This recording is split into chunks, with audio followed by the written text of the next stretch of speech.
नमस्कार दोस्तों, स्वागत है आपका हमारे YouTube चैनल पॉकेट ज्ञान में। आज के इस वीडियो में हम पंवारों की भूमि व्यवस्था, न्याय व्यवस्था, कर प्रणाली के बारे में जानेंगे। आशा करते हैं आपको यह वीडियो पसंद आएगा, तो चलिए वीडियो शुरू करते हैं। पंवारों की भूमि व्यवस्था।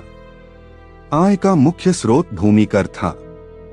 राज 3 परिस्थितियों में भूमि दान दे सकता था।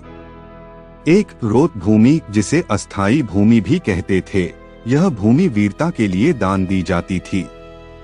2. जागीर, जिसे स्थायी भूमि भी कहते थे, यह भूमि राज्य के अधिकारियों को दी जाती थी। 3. संकल्प या विष्णु प्रीति भूमि, स्थायी भूमि, यह भूमि विद्यमान ब्राह्मणों को दी जाती थी। जिन्हें भूमि दान में दी जाती थी उन्हें थातवान कहा जाता था। नाली प्रथा भूमिमापन की इकाई थी। दफ्तरी के कार्यकाल में सभी राज्य के भूमि का लेखा जोखा रखा जाता था। पंवारों की न्याय व्यवस्था। राज्य में न्याय हेतु मान्य संस्था पंचायत थी। यह साधारण विवादों का निर्णय देती थी तथा इनका निर्णय मान्य होता था। अधिक गंभीर विवाद ही पदाधिकारियों तक पहुंचते थे। दंड व्यवस्था में आर्थिक दंड, राजनिकाला, मृत्यु दंड, हाथ नाक काटना आदि थे। पंवारों की कर प्रणाली। कृषि की उपज का आधा व तीसरा भाग कर के रूप में लिया जाता था, जिसे अधेल व तिहाड़ कहा जाता था। कर कुल भूमि के उपज के अंतर्गत देना होता था। राज्य की आय का प्रमुख साधन सिरती कर था, जो कि एक भूमि कर था। ये कर नगद रूप में लिया जाता था। साधारण उर्वरता वाली भूमि का आधा भाग भूमि कर के रूप में लिया जाता था। सेना के लिए लिया जाने वाला कर कटक कर कहलाता था।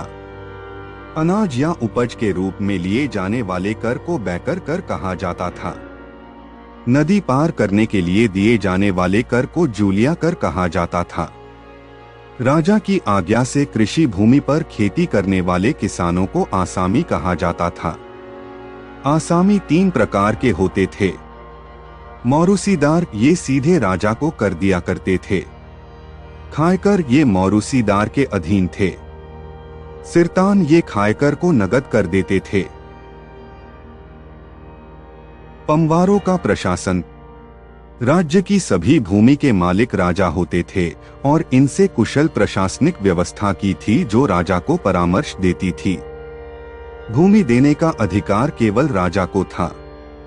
मंत्री परिषद में राजा के बाद सबसे बड़ा पद मुख्तार का था।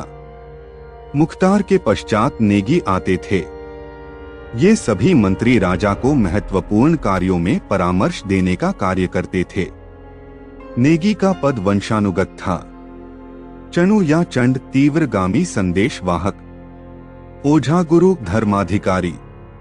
चौकीदार, राजा के साथ सोने व चांदी का दंड लेकर चलने वाला अधिकारी।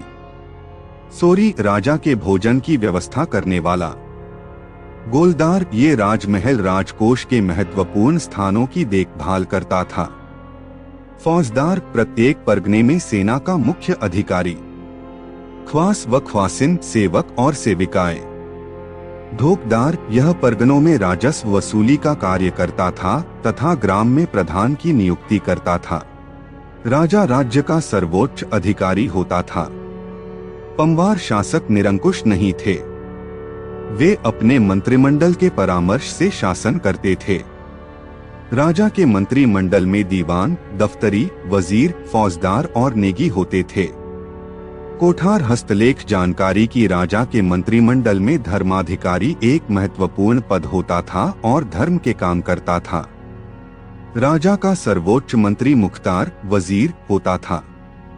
राजा का कार्यकाल का महानिदेशक दफ्तरी, राजस्व का अधिकारी होता था। राज्य में आय व्यय का प्रमुख अधिकारी दीवान होता था।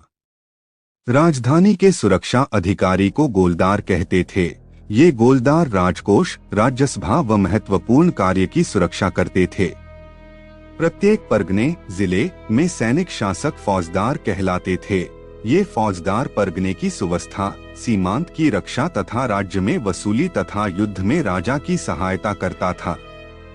महत्वपूर्ण कार्य में पंवार शासक नेगी से परामर्श लिया करते थे। युवराज को टिका कहा जाता था। पंवार साम्राज्य में अन्य राज्यों से वार्ता हेतु वकील नियुक्त किया जाता था।